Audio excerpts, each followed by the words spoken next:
ത്രിയേക ദൈവത്തിന് സ്തുതിയായിരിക്കട്ടെ.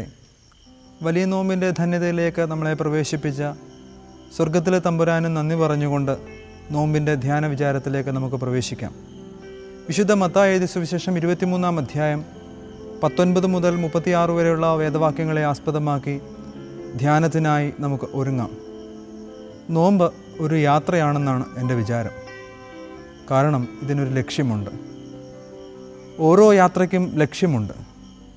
ലക്ഷ്യമില്ലാത്തതൊന്നും യാത്രയാണെന്ന് പറയുവാൻ നമുക്ക് കഴിയുകയില്ല. ആയതിനാൽ നോമ്പ് ഒരു യാത്രയാണ് എന്ന് പറയുന്നതിൽ നമുക്ക് 100% അതിനോട് യോജിക്കാവുന്നതാണ്. വിശുദ്ധ മത്തായി സുവിശേഷം 23-ാം അധ്യായം നാം ശ്രദ്ധിക്കുമ്പോൾ ഭക്തിയുടെ വിവിധ തലങ്ങളെക്കുറിച്ച് ക്രിസ്തു തമ്പുരാൻ നമ്മളോട് പറഞ്ഞു തരികയാണ്. ഭക്തിയുടെ 7 തലങ്ങൾ. 7 തലങ്ങൾ എന്ന് പറയുമ്പോൾ 7 എന്ന സംഖ്യയെ നമുക്ക് പൂർണ്ണതയുടെ സംഖ്യയെ കണക്കാക്കാമെങ്കിൽ ഭക്തിക്ക് എപ്പോഴും പൂർണ്ണത ഉണ്ടാകണമെന്ന് ഈ നോമ്പിൻ്റെ നാളുകളിൽ ദൈവം തമ്പുരാൻ നമ്മളെ ഓർമ്മിപ്പിക്കുകയാണ്. ഓരോ നാളും വഴി നടത്തുന്ന ദൈവം തമ്പുരാനോടുള്ള അടുത്ത ബന്ധമാണല്ലോ ഭക്തി എന്ന് പറയുന്നത്. ഇന്ന് ഭക്തിക്ക് നിറം കെടുകയും അല്ലെങ്കിൽ ഭക്തിയുടെ നിറം കടുക്കുകയോ ചെയ്യുന്ന ഒരു ലോകത്തിലാണ് നാം ജീവിക്കുന്നത്. അതിനെ നാം ആഴത്തിൽ വ്യാഖ്യാനിച്ചാൽ ഇങ്ങനെ നമുക്ക് പറയുവാനായിട്ട് സാധിക്കും. കേവലം ചില കർമ്മങ്ങളുടെ രൂപത്തിൽ ഭക്തി എന്ന് ചുരുക്കപ്പെടുമ്പോൾ ദൈവബന്ധിതമല്ലാത്ത ഭക്തിയായി അത് തീരുകയും ഭക്തി എന്ന യഥാർത്ഥ ദൈവിക സങ്കല്പത്തിൻ്റെ ദൈവത്തോടുള്ള ബന്ധത്തിൻ്റെ ആഴം കുറയുക വഴി ഭക്തിയുടെ നിറം കുറഞ്ഞു പോകുന്നുണ്ട്. എന്നാൽ അതിനൊരു മറുസൈഡ് കൂടെയുണ്ട്, ഒരു മറുവശം കൂടെയുണ്ട്. അതെന്താണെന്ന് ചോദിച്ചാൽ പലപ്പോഴും അമിതമായ പ്രാധാന്യം ജൽപ്പനങ്ങൾക്കും വാക്കുകൾക്കും പ്രവൃത്തികൾക്കും നൽകി ഭക്തിക്ക് വ്യത്യസ്തമായ പരിവേഷം നൽകുക വഴി ഭക്തിയുടെ നിറം കടുപ്പിക്കുന്ന ഒരു ലോകം കൂടെ ഇന്ന് നമ്മുടെ ചുറ്റുമുണ്ട് എന്ന് നാം ഓർക്കണം. അങ്ങനെയുള്ള ഒരു ലോകത്തിൽ നാം ജീവിക്കുമ്പോൾ ഈ നോമ്പ് നമ്മളെ വെല്ലുവിളിക്കുകയാണ്, നാം കൂടുതലായി രൂപപ്പെട്ട് വരിക എന്നുള്ളത്. ഒന്നാമതായി നാം ശ്രദ്ധിക്കുമ്പോൾ വളരെ വ്യക്തമായി 23-ാം അധ്യായം നമ്മളോട് പറയുന്നു, വിശ്വാസവും പ്രത്യാശയുമില്ലാത്ത അനുതാപമില്ലാത്ത ഭക്തി അത് മറ്റൊരുവനെ വേദനയിലേക്ക് തള്ളിവിടും. എന്നിൽ ഉളവാകുന്ന ഭക്തിയിൽ വിശ്വാസവും പ്രത്യാശയും അനുതാപവും ഉണ്ടെങ്കിൽ മാത്രമേ മറ്റൊരുവനെ ദൈവസ്ഥാനത്തിലേക്ക് കൊണ്ടുവരുവാനായിട്ട് കഴിയുകയുള്ളൂ. ആയതിനാൽ നമ്മുടെ ഭക്തിക്ക് കൂടുതൽ ആഴവും പരിപ്പും അത്യാവശ്യമാണ്. ഭക്തിയുടെ തലത്തിൽ നാം ചിലതിനെയെല്ലാം നിസ്സാരമായി കാണുമ്പോൾ ക്രിസ്തു നമ്മോട് പറഞ്ഞു തരികയാണ്, ഭക്തിയെ നാം കൂടുതൽ ഗൗരവമായി കാണണം.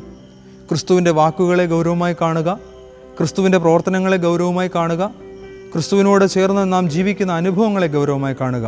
അങ്ങനെയെങ്കിൽ നമ്മുടെ മുൻപാകെ വരുന്ന എല്ലാറ്റിനെയും ദൈവബന്ധമായി ഗൗരവമായി കാണുന്നതിനെയാണ് ഭക്തി എന്ന് പറയുവാൻ നമുക്ക് സാധിക്കുന്നത്.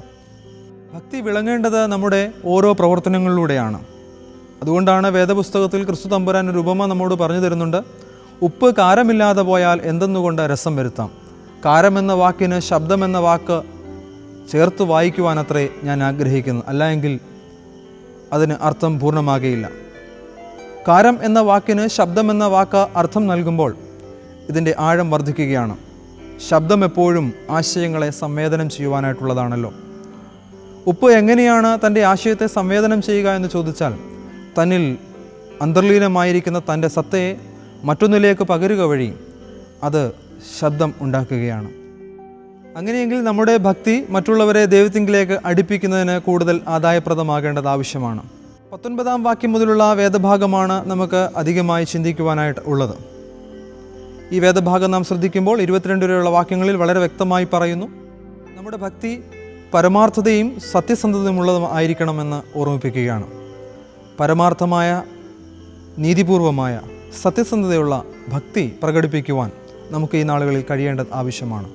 ഭക്തിയുടെ ഈ യാത്രയിൽ എന്നാൽ നമുക്ക് എവിടെയോ കൈമോശം വന്ന വലിയ അനുഭവങ്ങൾ ഉണ്ട്. അത് പ്രത്യേകിച്ചും സത്യസന്ധതയും പരമാർത്ഥതയുമാണ്. പരമാർത്ഥമായ ഭക്തിക്കാണ് എപ്പോഴും ദൈവസന്നിധിയിൽ വില ലഭിക്കുന്നത്. സക്കായിയുടെ ജീവിത ദർശനത്തെ നാം ശ്രദ്ധിക്കുമ്പോൾ വളരെ വ്യക്തമായി നമുക്ക് മനസ്സിലാക്കുവാൻ കഴിയുന്നത്, സക്കായി യേശുവിന് മുൻപാകെ പറയുന്നു അധികമായി ചതിവായി വാങ്ങിയത് തിരികെ കൊടുക്കുന്നതിനെക്കുറിച്ച്. അപ്പോഴാണ് അവൻ പരമാർത്ഥമായി സംസാരിച്ച് തുടങ്ങുന്നത്. അതുവരെയും അവൻ്റെ യാത്രകളിൽ കണക്കുകളും കണക്ക് പറച്ചിലുകളും കിട്ടുവാനുള്ളതിനെക്കുറിച്ചുള്ള ആഗ്രഹങ്ങളും മാത്രമായിരുന്നുവെങ്കിൽ ക്രിസ്തു സാന്നിധ്യം അവനെ പരമാർത്ഥമായ ഭക്തിയിലേക്ക് നയിക്കുന്നു. 23-24 വാക്യങ്ങൾ നാം ശ്രദ്ധിക്കുമ്പോൾ ധാർമ്മികതയും സാമൂഹിക ബന്ധവുമില്ലാത്ത ഭക്തിയെ ക്രിസ്തു ചോദ്യം ചെയ്യുകയാണ്. ധാർമ്മികത എന്ന് പറഞ്ഞാൽ മാനുഷികത എന്ന് വ്യാഖ്യാനിക്കുന്നതിൽ തെറ്റില്ല എന്നാണ് എൻ്റെ പക്ഷം. കാരണം മാനുഷിക മുഖം മനസ്സിലാക്കാത്തവർക്ക്, മനുഷ്യൻ്റെ ആവശ്യം മനസ്സിലാക്കാത്തവർക്ക്, അതിനനുസരിച്ച് പ്രവർത്തിക്കാത്തവർക്ക് ധാർമ്മികതയെക്കുറിച്ച് പറയുവാനും അവകാശമില്ല എന്ന് തിരുവചനം നമ്മെ ഓർമ്മിപ്പിക്കുന്നു. ആയതിനാൽ ധാർമ്മികതയെ നമുക്ക് മാനുഷികത എന്ന് വിളിക്കുന്നതിൽ തെറ്റില്ല. ഇപ്രകാരം ഒരു കഥ വായിച്ചു കേട്ടത് ഓർമ്മയുണ്ട്. ഒരു മനുഷ്യൻ, അദ്ദേഹത്തിൻ്റെ 2 കണ്ണുകളിൽ ഒന്ന് വെപ്പ് കണ്ണാണ്. അദ്ദേഹം പലരെയും വെല്ലുവിളിക്കുകയാണ്, എൻ്റെ കണ്ണിൽ ഒന്ന് വെപ്പ് കണ്ണാണ്, ഏതാണെന്ന് കണ്ടുപിടിക്കാമോ? എല്ലാവരും പരാജയപ്പെട്ടു. എന്നാൽ ഒരു കുട്ടി അദ്ദേഹത്തോട് പറയുന്നു, താങ്കളുടെ വലത്ത് കണ്ണാണ് വെപ്പ് കണ്ണ്. അപ്പോൾ ആ മനുഷ്യൻ തിരിച്ചു പറയുകയാണ്, അല്ലയോ കുട്ടാ, നിനക്കതെങ്ങനെ മനസ്സിലായി? കുട്ടിയുടെ മറുപടി ഇങ്ങനെയായിരുന്നു, ആ കണ്ണിന് അല്പം കൂടെ മാനുഷികത ഉണ്ട്. വലത് കണ്ണ് വെപ്പ് കണ്ണാണ്, അതിന് അല്പം കൂടെ മാനുഷികത ഉണ്ട് എന്ന് പറഞ്ഞു വെക്കുകയാണ്. പ്രിയമുള്ളവരെ, നാം ഈ നോമ്പിൻ്റെ നാളുകൾ ജീവിക്കുമ്പോൾ ധാർമ്മികത എന്താണെന്ന് ചോദിച്ചാൽ അത് മാനുഷികതയിൽ ഊന്നി നിൽക്കുന്ന ദൈവബന്ധിതമായ ഭക്തിയാണ് എന്ന് തിരിച്ചറിയുവാൻ സാധിക്കും. തുടർന്ന് നാം വായിക്കുന്നു, കിണ്ടികിണ്ണങ്ങളുടെ പുറം വെടുപ്പാക്കുകയും അകമേ പ്രയാസങ്ങളും അകമേ പ്രതിസന്ധികളും ഉള്ള അനുഭവത്തെ ക്രിസ്തു ചോദ്യം ചെയ്യുന്നുവല്ലോ.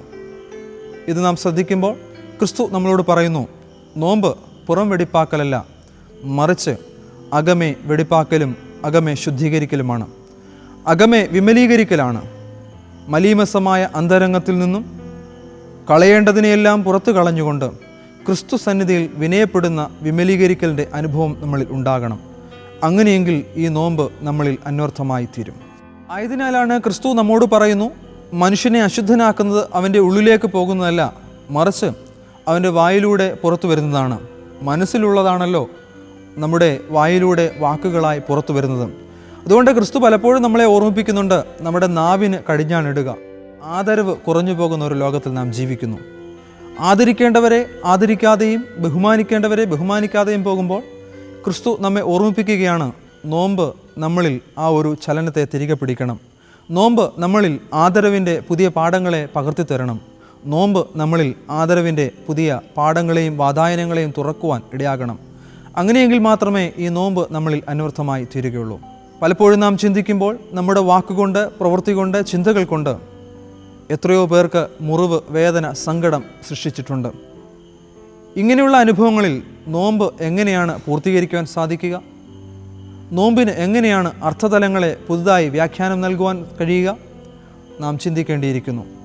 സ്വാമി വിവേകാനന്ദൻ പറയുന്നുണ്ട്, മറ്റൊരുവനെ വാക്കുകൊണ്ടോ നോട്ടം കൊണ്ടോ മുറിവേൽപ്പിക്കുവാൻ നമുക്ക് എന്തവകാശം? ഈ നോമ്പും നമ്മെ ഓർമ്മിപ്പിക്കുന്നതാണ്. ആരെയും മുറിവേൽപ്പിക്കുവാനോ നോവിക്കുവാനോ നമുക്ക് അവകാശമില്ല. നമുക്ക് നല്ല മനുഷ്യരാകാം, നമുക്ക് നല്ല ഭക്തരാകാം. ആർദ്രതയോടെ നോക്കുന്നതും ആദരവോടെ നോക്കുന്നതും നല്ല ഭക്തിയുടെ ലക്ഷണമാണ്. അങ്ങനെയെങ്കിൽ നമുക്ക് മറ്റുള്ളവരെ ആർദ്രതയോടെ നോക്കാം, നമുക്ക് മറ്റുള്ളവരെ ആദരവോടെ നോക്കാം. അങ്ങനെ നമുക്ക് സുവിശേഷത്തിന് ജീവൻ നൽകാം. സുവിശേഷത്തിന് ജീവൻ ഉണ്ടാകുന്നത് ഞാനും എൻ്റെ സഹോദരനും തമ്മിലുള്ള അകലം കുറയുമ്പോഴാണല്ലോ. ഞാനും എൻ്റെ സഹോദരനും തമ്മിലുള്ള അകലം കുറയുമ്പോൾ ജീവിക്കുന്ന സുവിശേഷം ഉണ്ടാകും. അങ്ങനെ ഉണ്ടാകണമെങ്കിൽ ആർദ്രതയോടെ നോക്കുവാൻ നാം പഠിക്കണം, ആദരവോടെ നോക്കുവാൻ നാം പഠിക്കണം. നല്ല ഭക്തരായി തീരുവാൻ ഈ നോമ്പിൻ്റെ നാളുകളിൽ ദൈവം തമ്പുരാൻ നമ്മളെ സഹായിച്ച് ബലപ്പെടുത്തട്ടെ.